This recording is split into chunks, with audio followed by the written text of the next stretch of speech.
Dans le traditionnel échange qu'il a avec la presse à la fin de chaque visite d'État à l'intérieur du pays, circonstances oblige, en ce 8 mars où est célébrée la Journée internationale de la femme, le président de la République a tout d'abord rendu hommage aux femmes de Côte d'Ivoire et du monde entier.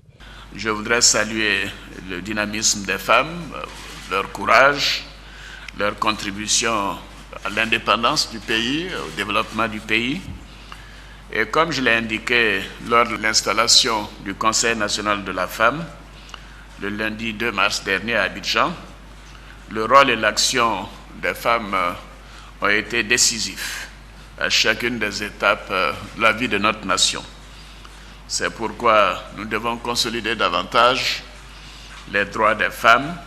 Nous devons veiller à la protection, à la promotion et aussi à l'autonomisation des femmes.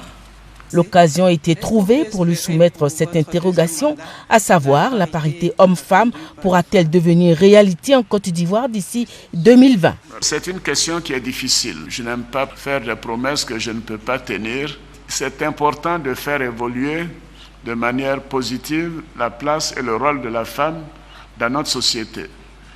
Je pense que les uns et les autres peut-être ne s'en souviennent pas. Vous voyez, la loi sur le mariage a créé un problème au sein de l'Assemblée, à tel point que ça m'a conduit même à faire un remaniement ministériel. Parce qu'il y avait beaucoup de gens qui n'étaient pas d'accord avec cette loi. Et par conséquent, on a une société, il faut tenir compte des pesanteurs. Le président de la République ne peut pas tout faire. Au cours de cette visite d'État, de nombreux et importants chantiers ont été annoncés par le président de la République pour faire de San Pedro un grand pôle économique en Côte d'Ivoire.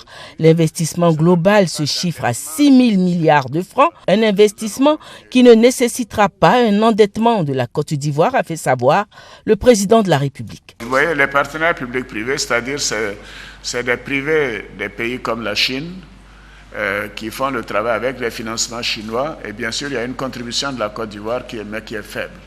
Et c'est pour ça que je dis que ça n'entraîne pas d'endettement excessif de la Côte d'Ivoire. Parce que nous allons continuer, nous, malgré les bonnes performances, à continuer avec les programmes du Fonds monétaire international pour bien valider que notre pays est bien géré et que nous n'avons pas de soucis à nous faire. Aujourd'hui, le ratio de la dette PIB est aux alentours de 40-45%. Et tous ces projets sont des projets qui se financent tout seuls. Dans le département de Tabou, le président de la République a adressé un sévère avertissement aux auteurs d'attaques répétées contre cette partie du sud-ouest de la Côte d'Ivoire. Comment compte-t-il y mettre fin? Nous allons nettoyer la zone, que ce soit Tabou, Grabo, Lodjo, tous ces points. Nous allons nettoyer parce que nous considérons que tout ça doit se régler. Nous allons même demander un droit de poursuite au Libéria, aux autorités libériennes, comme c'est le cas dans la lutte contre Boko Haram. Le Niger, le Tchad ont eu des droits de poursuite sur le territoire nigérien. Nous avons demandé des droits de poursuite sur le territoire libérien pour aller anéantir tous ces gens qui viennent périodiquement perturber la sérénité des populations, donc à la frontière. Donc là, nous avons les moyens. Il y avait un problème d'infrastructure. On a donné des fonds au génie militaire pour nettoyer, pour dégager les pistes. Nous allons faire des battues dans les forêts. Nous allons faire toutes les dispositions nécessaires pour assainir la zone. Interrogé aussi sur le fonctionnement des institutions en Côte d'Ivoire, notamment sur la nécessaire impartialité du Conseil constitutionnel, aujourd'hui mise en doute en raison de la nomination à sa tête, selon certains, d'un partisan du président de la République en remplacement du professeur Francis Vaudier, démissionnaire. Les gens doivent comprendre une chose, moi je n'interfère pas dans la gestion des institutions. Je veux des institutions qui soient autonomes, je veux des institutions qui soient donc fortes et qui donnent la crédibilité à notre nation. Parce que c'est par les institutions qu'on sait si une nation est solide ou pas. Obama l'a dit il y a déjà plusieurs années. J'ai déjà indiqué qu'au Conseil constitutionnel, ça n'a rien à voir avec le président de la République. Le président du Conseil a décidé de me remettre sa démission compte tenu des problèmes de fonctionnement à l'intérieur du Conseil constitutionnel. Je ne pouvais qu'accepter cette démission et j'ai essayé de trouver les meilleurs magistrats possibles. Celui qui a été nommé, je ne sais pas comment vous l'étiquetez, Mais moi, ce qui m'intéresse, c'est la compétence des uns et des autres.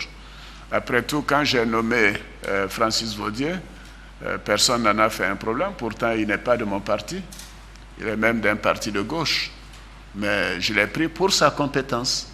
Alors, celui qui lui a succédé a été même majeur à l'école de magistrature de Paris. Donc, c'est quand même un magistrat respecté qui a été directeur de cabinet sous plusieurs régimes.